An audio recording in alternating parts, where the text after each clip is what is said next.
Oatmeal is a great choice for daily breakfast because it has complex carbs and a lot of fiber.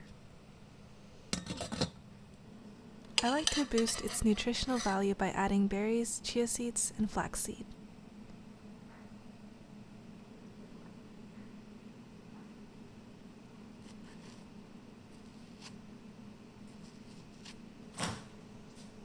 Studies show that we get decision fatigue. And routines like this free our minds to focus on making decisions that have the biggest impact. I've found that distraction-free mornings are the best time for me to get work done.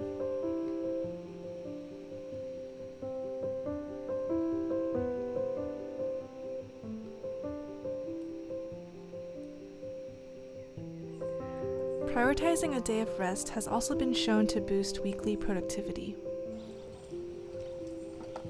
There's something about a day of total freedom from work that experientially reminds us of our inherent worth, which is separate from the economic value we produce.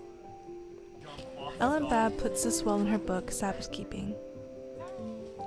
The Sabbath teaches us grace because it connects us experientially to the basic truth that nothing we do will earn God's love. As long as we are working hard, we are always in danger of believing that our actions trigger God's love for us.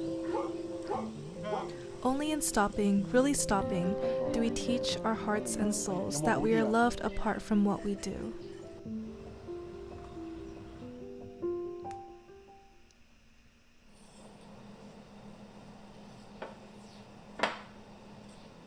Of course, not everyone has the luxury to take a full day to rest, but it is our individual responsibility to set those boundaries for ourselves.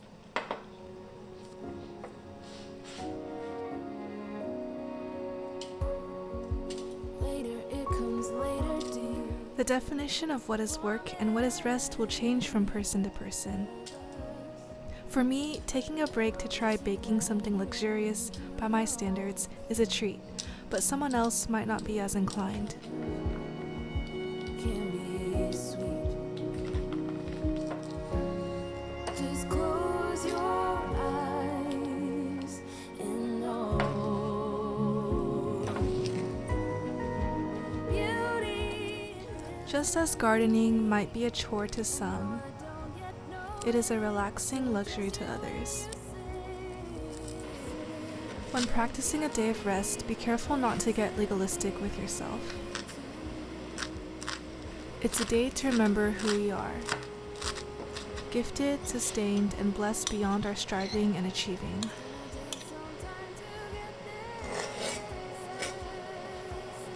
I'm making Korean cream cheese garlic bread as a treat for the family before my sister leaves town. Unfortunately, I didn't use the yeast correctly, so these buns were a fail. Beauty lives in me. I know I don't yet know it, so I trust you when you say that beauty lives in me too. Beauty lives in me. I know I don't yet know it, so I trust you when you say that beauty lives in me too.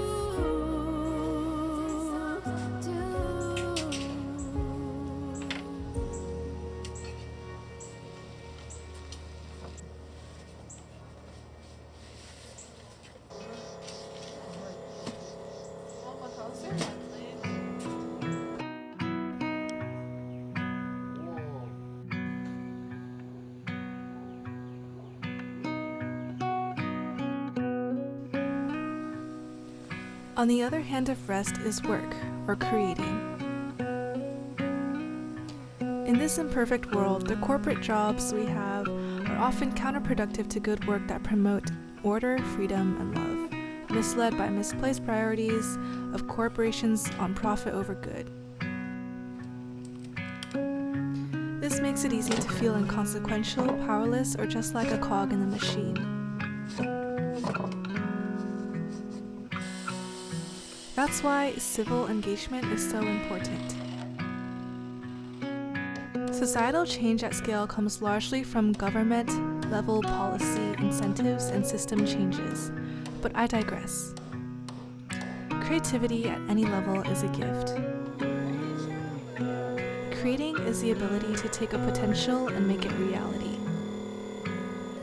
One mentor had an interesting perspective on the need to create. If you're just consuming and not working off the knowledge by creating, you'll get fat. It reminds me of the terrible cycle of watching YouTube productivity videos. Don't consume more if you haven't even put what you've learned into practice. Else, we are creating patterns of behavior that promote a false sense of contentment. Paraphrased from somewhere, an ounce of action is worth a ton of thought. More on that later.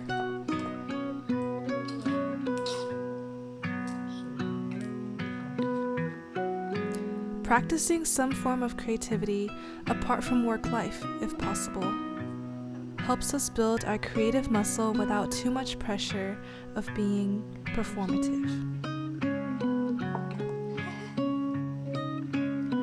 And hopefully, maybe these unadulterated forms of creativity can trickle up to make a positive difference on a larger scale.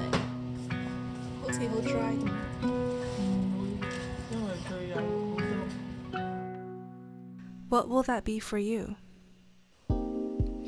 Writing articles or even a book?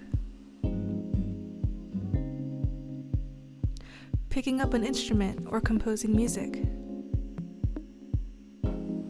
Building a sauna? Whatever it is, just choose something and put 10 minutes towards it a day. The goal may seem daunting, but just take it day by day. The first 10% of learning and building up the habit will be the hardest. But you gotta suck at something before becoming great. Wow. Thanks for watching till the end. See you next time.